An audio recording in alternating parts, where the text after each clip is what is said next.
Le nom de Molière résonne pour tous comme celui d'un auteur qui a bercé nos années collège et lycée.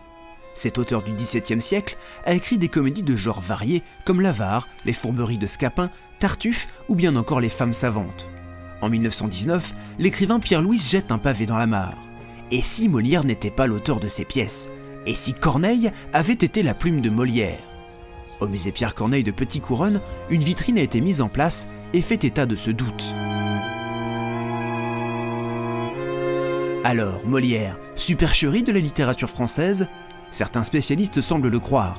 Denis Boissier est l'auteur de l'affaire Molière et dirige également un site internet dédié à cette cause. Il a consacré 10 ans de sa vie à étudier les similitudes entre les œuvres des deux auteurs. Pour lui, c'est sûr, Pierre Corneille a écrit tout ou partie des pièces de Molière. Chaque style est ontologiquement propre à un auteur. On ne peut pas avoir deux styles identiques. Or, il y a deux styles identiques dans certaines pièces de Molière, les plus sérieuses, Tartuffe, Le Misanthrope, Les Femmes savantes, et le théâtre de Corneille. Corneille a toujours aimé la comédie. Il a eu la chance de rencontrer un jeune homme de 20 ans qui est revenu le voir quand il avait 30 et quelques années, afin de travailler avec lui, de s'associer, ce qui était la pratique courante à l'époque. Tous les comédiens célèbres, ou qui allaient devenir célèbres, avaient une plume dans l'ombre. Et pour Denis Boissier, les arguments sont nombreux pour étayer ces certitudes. Molière n'était pas considéré par ses contemporains comme un auteur au sens moderne du mot, mais bien comme un comédien, héros des farceurs, bouffon du roi. Avec toutes ces activités, Molière n'aurait pas eu le temps de rédiger aussi vite les commandes de Louis XIV.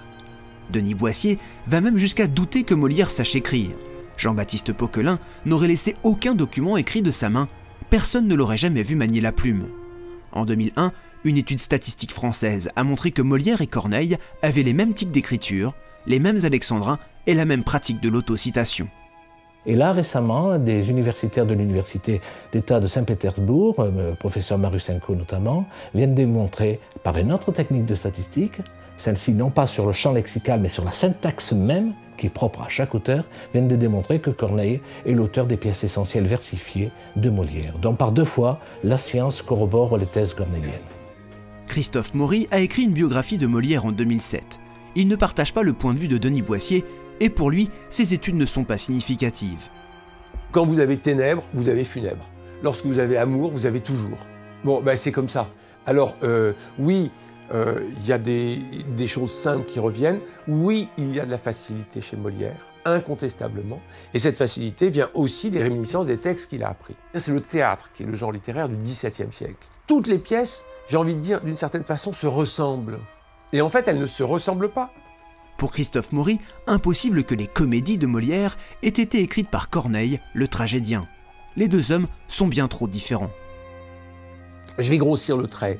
Molière est un obsédé sexuel et Corneille est un obsédé de la charité à la Saint-Paul.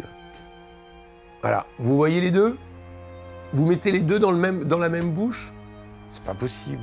Il faut être très méfiant par rapport à cette querelle, s'il en est une. C'est que ça dévalue et l'un et l'autre. Ça fait baisser Corneille de son piédestal et ça casse l'icône de Molière. La polémique a désormais près d'1 siècle. De nombreux chercheurs et écrivains prennent parti pour l'une ou l'autre des thèses. Pour vous faire votre propre opinion, rendez-vous sur un des nombreux sites dédiés à cette querelle, www.corneille-molière.org.